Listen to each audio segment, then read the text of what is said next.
got the chains. After the car got stuck on that hunting trip and we had to wrench branches off the trees to get some kind of traction. Carden cramped the wheels of the car toward the side of the road where there was the hill instead of the ravine, made sure the parking brake was set, shut off the ignition, and got out.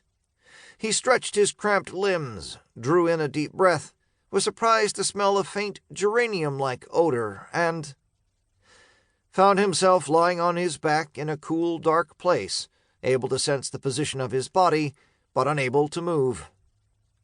Feeling a sense of grim satisfaction that he had at least discovered part of what had happened, Carden filed away that geranium scent for future reference. Before he had time to do anything else, a vertical gray line appeared on the wall opposite him. The line rapidly widened to a gray block, with the shadow of a low mound at its base. The mound moved, like a loose pile of rope from which a free end rose up of its own accord to hold horizontally what appeared to be a short length of pipe. There was a hiss, and a geranium-like scent was strong in the air. Carden was aware, first, of a lapse of time. Then he sensed that he was on his feet, held upright by something that gripped him under each arm and at the waist, knees, and ankles. What felt like a set of padded clamps pressed against the sides of his head. There was a faint prickling sensation across his forehead and along the top, both sides, and back of his head. It felt to Carden as if a great many sharp points were evenly pressed against his scalp.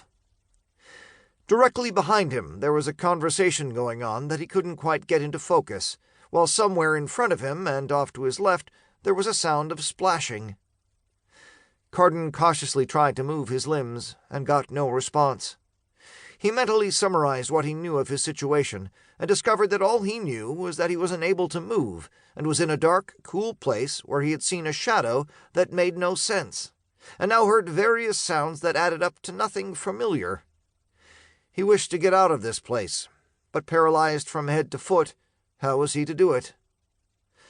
Carden mentally grumbled to himself, and an habitual impulse went out that would ordinarily shift a dead cigar from one corner of his mouth to the other. Then there was a pause, corresponding to the time needed to puff the cigar alight, and then Carden was deep in thought. His thought wasn't in words or logic, but was a mental groping, with an inner sensation like that of a man in a darkened room searching through the things in his pockets for a match. In time, Carden's thoughts seemed to gradually focus, and then come to a point, and there rose up from the depths of his unconscious a mood, a set of attitudes, like those of a man who fits the point of a wedge into a crack, then eyes it calculatingly, and reaches for a sledgehammer. At the same instant he thought, "Somebody wants to know something."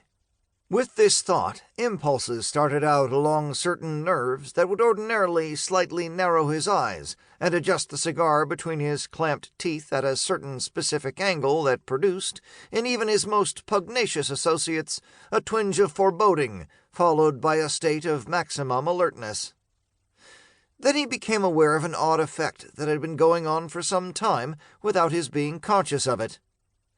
From behind him came the conversational gabble he had heard before, an out-of-focus noise like an earnest discussion being carried out on the other side of a thick wall. But now, after each comment, words formed in Carden's consciousness, as if an interpreter were translating the discussion for his benefit. The lag between gabble and translation decreased, and it suddenly occurred to Carden that he seemed to be getting the meaning a little ahead of the translated words.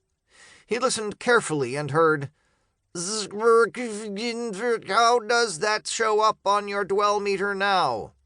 "Still too big a spread. Am I doing something wrong?" "You're overcorrecting here." "Oh, I see." Just before the two sounds merged, Carden was sure that he was getting the meaning a fraction of a second ahead of the translated words.